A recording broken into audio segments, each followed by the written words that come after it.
how to measure your trailer double-eye single axle hanger kit for 2,000 and 7,000 pound axles. First, take your hangers.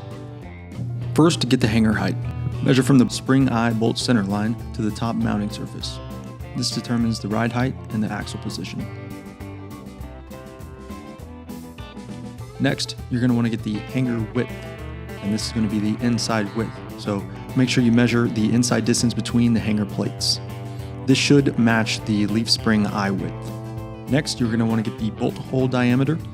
You can just measure the diameter of the hanger bolt holes. This has to match the suspension hardware. Next is going to be bolt hole spacing.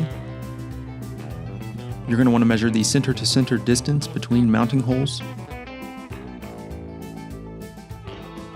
Next, the shackle link length. Measure center to center between shackle bolt holes. Finally, make sure the rest of your hardware matches the measurements that you just took from those hangers. Lucky for you, the Trailer Parts Outlet carries all of our hanger kits with all the small components that you need, perfectly hand selected to get you on the road in no time.